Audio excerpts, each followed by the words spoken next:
Good evening सभी को नमस्ते। आज का सेशन ज़्यादा बड़ा नहीं है, छोटा सेशन रखेंगे अपन। यद्यपि मैं उम्मीद कर रहा था कि कैबिनेट मीटिंग आज थी और हम सोच रहे थे कि कुछ बेटर होगा, यहाँ से निकलेगा। अभी तक कैबिनेट मीटिंग से कोई भी न्यूज़ सामने आई नहीं है।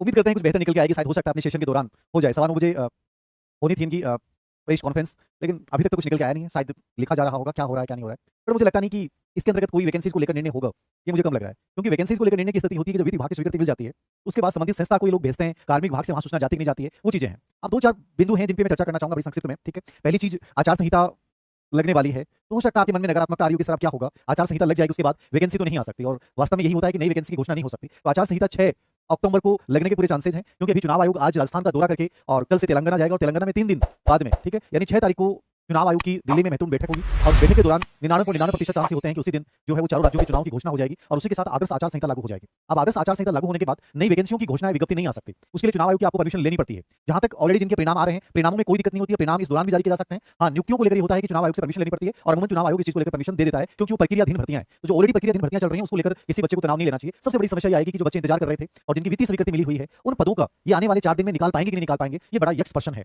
तो उसमें 2 चीजें हो सकती हैं कि आप निराश होकर बैठ जाएंगे, सर अब तो कुछ नहीं हो रहा है। देखो, वैकेंसी सरकार किसी की बने, वित्त विभाग की स्वीकृति मिलने के बाद हो सकता है कि दिसंबर में चुनाव हो, उसके बाद आ जाए। और जैसा एग्जाम की अपन संभावना बता रहे थे, वो अगले साल ही होना है, जुलाई के बाद ही परीक्षाएं सब होनी है, एक कॉलेज लेक्चर के अलावा। तो कहीं ना कहीं मुझे लगता है कि इस एग्जाम को लेकर आज आरएस परी का एग्जाम हुआ था, इसको लेकर बहुत सारे बच्चों का प्रश्न था। मैंने सोचा कि लाइव के माध्यम से मैं चर्चा कर लूंगा।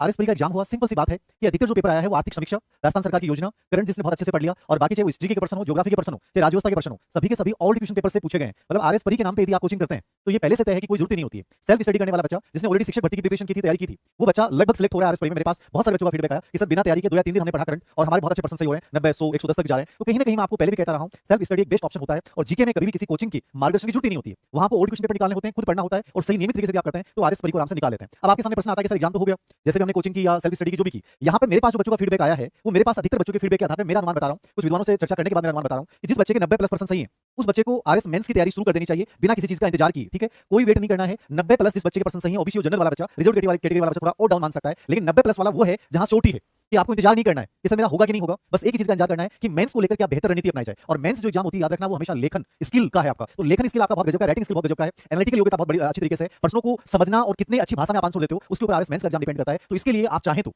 कोई अच्छी टेस्ट सीरीज आप ज्वाइन कर सकते हैं, विश्लेषणात्मक रूप से खुद अभ्यास कर सकते हैं। बाकी आरएस एग्जाम में 70% बच्चे वही सिलेक्ट होते हैं जो सेल्फ स्टडी और अच्छा अभ्यास करते हैं। तो ये आप मेंस की तैयारी शुरू कर सकते हैं 90+ वाले बच्चे। हाँ, ये मैंने वो बताया कि सबसे सेफ कैटेगरी है। बाकी मुझे लगता है कि 85 से 85 से 90 के बीच में जिनका स्कोर बन रहा है वो भी सिलेक्शन के दायरे में है और हो जाना चाहिए, जहां तक मैं समझ रहा हूं। लेकिन मैंने कहा कि 90+ वाले बच्चे बिना किसी चीज का इंतजार किए उनको मेंस की प्रिपरेशन स्टार्ट कर देनी चाहिए और किसी अच्छे विद्वानों के निर्देशन में वैसा कर सकते हैं, ओल्ड क्वेश्चन पेपर का एनालिसिस करते हुए कर सकते हैं। बाकी जितना टाइम आप देख सकते हैं, आपका मैक्सिमम टाइम आपको लगेगा, तो इसमें आपको 1 मिनट 1 घंटा 1 दिन बिना इंतजार किए करना चाहिए। रिजर्व कैटेगरी वाले बच्चे, इससे डाउन वाले भी प्रिपरेशन स्टार्ट कर सकते हैं और तैयारी करने का कभी नुकसान नहीं होता। ये बच्चे मुझे बोल देते हैं कि सर आप कब से बोल रहे थे वैकेंसी आएंगी आएंगी। देखिए, मेरा बोलने का उद्देश्य केवल ये था कि मैं आप लोगों को ये रखूं कि आप अनावश्यक चीजों में समय खराब ना करें और अपनी पढ़ाई पे ध्यान दें। और पढ़ाई करना कभी भी मतलब ये मानना कि नेगेटिव तो नहीं हो सकता। आपने कुछ भी पढ़ा है, कुछ भी सीखा है, तो कहीं ना कहीं वो फायदेमंद है। तो इन चीजों को नकारात्मक ना लेकर, और आप ये देखिए कि आपने 2 महीने किसी चीज को पढ़ा है, सब्जेक्ट को पढ़ा है, साइको को पढ़ा है, किसी चीज को पढ़ा है, तो वो आपके लिए एक आउटकम्स है, वो आपके लिए प्लस पॉइंट है। तो इस चीज को इसी रूप में लेना चाहिए। याद रखना, वैकेंसी आनी है, 100% आनी है। अभी 10 दिन में कम से कम 250 पद स्वीकृत हुए व्याख्याता के, स्कूलों में कर्मरत हुई है, मुख्यमंत्री जहां गए घोषणा हुई। तो इतने सारे पद हैं। कल 31 सितंबर था और कहते हैं कि लगभग राजस्थान में 6 से 7 हजार कर्मचारी रिटायर्ड हुए। तो 6 से 7 हजार कर्मचारियों का शिक्षा विभाग में रिटायर्ड होना 30 सितंबर की बात कर रहा हूं, तो ये बहुत बड़ी चीजें हैं।